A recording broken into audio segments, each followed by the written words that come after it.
And now, it's time for another Dice Tower review with Tom Vasel. Hey folks, today we're taking a look at the Shadow Over Westminster. Now guess what? The world's ending. Big surprise, it's up to you to stop it. This game really intrigued me because in this game you are like a member of a secret order, whether it's the Knights Templar, the Illuminati, or whatever. And your goal is to stop the end of the world because, that's bad. And you're working together, although there's a chance that one of you would betray. And if you betray, it's a different kind of betrayal depending on which order you are in. That's a fascinating idea, and I do like cooperative games, which this one is. Let's take a look at it.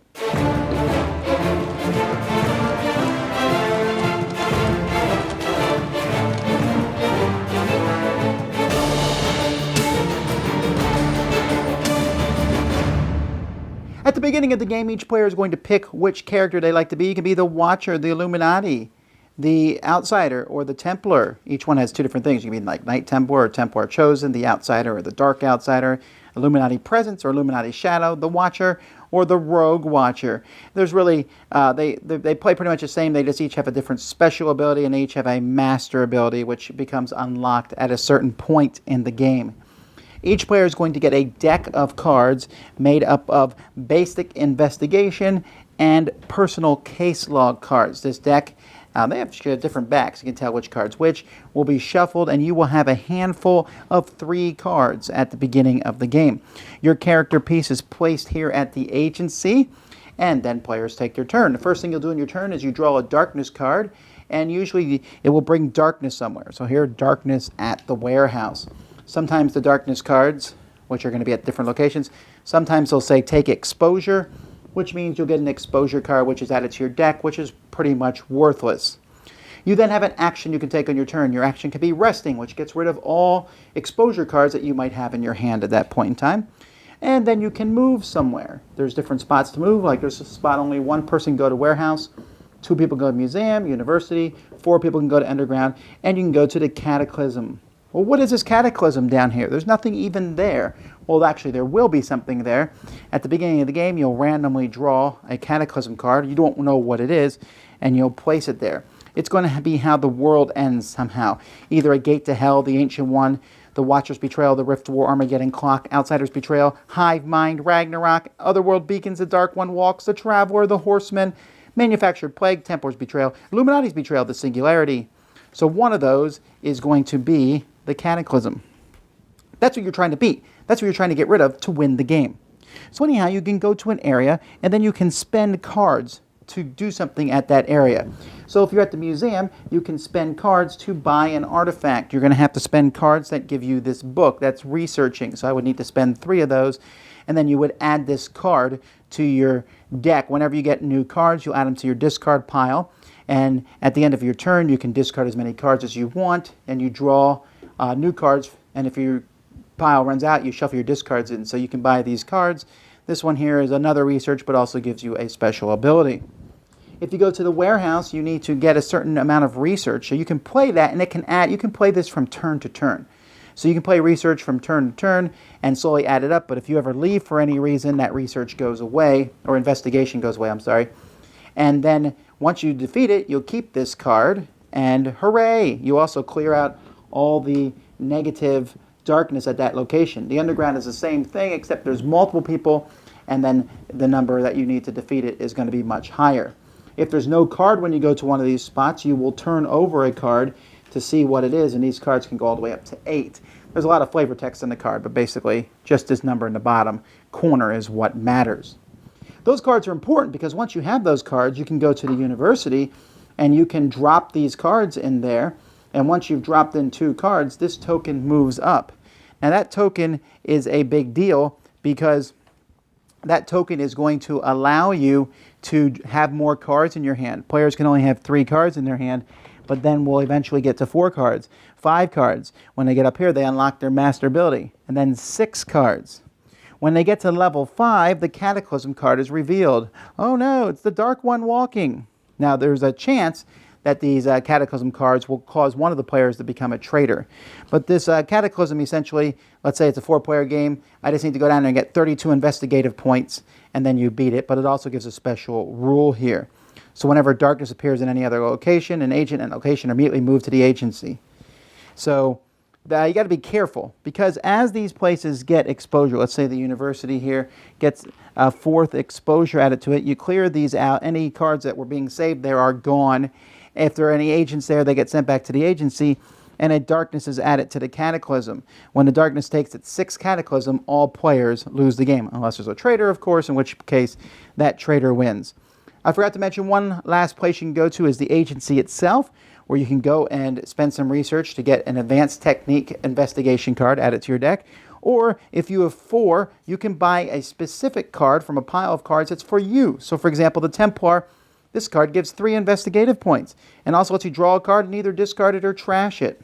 So that's pretty much how the game plays. You're going to be playing cards your turn. You can put 1 card in reserve that you can use on a future turn, and you can replace that card if you want to as time goes by. And you're just drawing and going through this game until either there's too much darkness at the cataclysm, in which case you lose, or until players somehow manage to go there and get enough investigative, in which case they win together.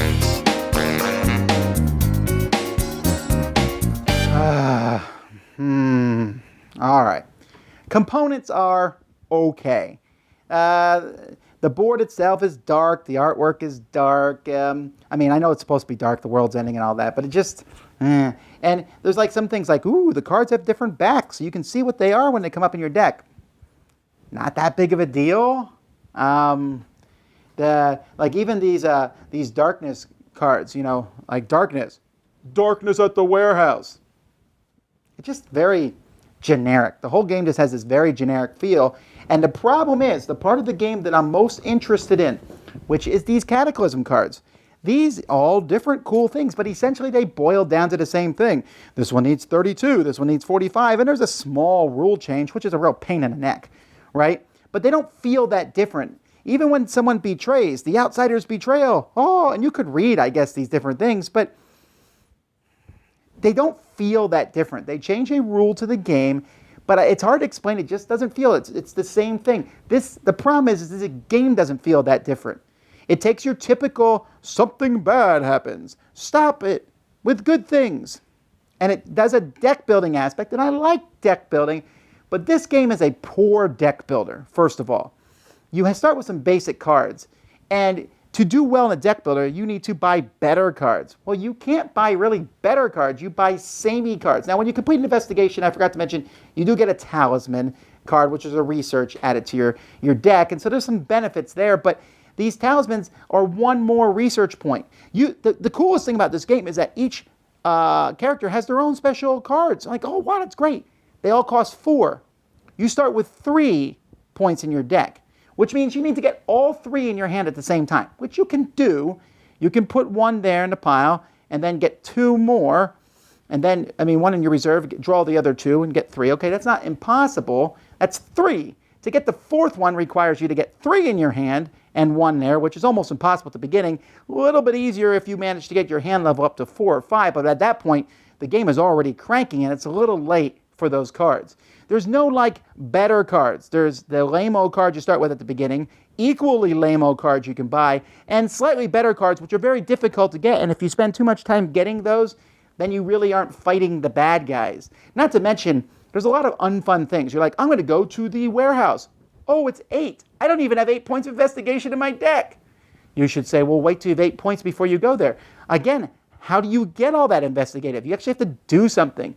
And so this game has a lot of randomness. When the darkness cards are flipped over, boom, boom, boom, 3 in a row could be in the same location, and then it gets, every investigator who was working there gets sent back. And I understand that a cooperative game needs to be difficult and hard to win. This one is difficult. That's fine, but the problem is it doesn't feels like half the time you had no chance. Like, okay, never mind. Let's do this. And if you win, I would assume you win just because you kind of got lucky at some points where you went to places. But even if that's the case, the game, the destination needs to be fun. I want to play a cooperative game where I at least feel like I did some cool things. In this game, the whole time I'm like, I feel like I'm that boy sticking his finger in this hole that's getting bigger and bigger in the dike, and the water's blasting all over, and you're not able to stop it, and it's going to get through. And when it comes through at the end of the game, like, remember that moment when Yeah, there isn't any of those moments in this game. So this game has a cool theme and idea. Hey, the world's ending in one of many different ways. Yeah, they're all kind of the same. Yeah, your characters are very similar, and you have a special ability which isn't really that good, and you have a special deck of cards which are that good, but you're probably not going to be able to buy more than one or two over the course of the game, if that. You can even lose the game before the Cataclysm is revealed. That's happened to me twice now. Yeah, this one just feels like a half-baked game. It's a cool idea, but the gameplay doesn't back it up. I like co-op games. I like deck builders. Putting them together should be something good, but you got to give me something neat, not just hey, this is kind of like Pandemic where you get too much in one spot and it causes a problem. Yeah, we've seen that before. What's the twist on it? And the fact is the theme is maybe the twist, but not good enough. So can't recommend this one, The Shadow Over Westminster. Dice Tower Judgment, derivative, and just not that good. Thanks so much for watching the Dice Tower videos. Find more great videos and reviews, as well as our top-rated audio podcast at Dicetower.com. You can also find other great shows at Dicetowernetwork.com. I'm Eric Summerer, and you've been watching The Dice Tower. The Dice Tower is sponsored by Cool Stuff Inc., where you can find great games for great prices. Cool stuff in stock. Check them out at CoolStuffInc.com. Shut the door.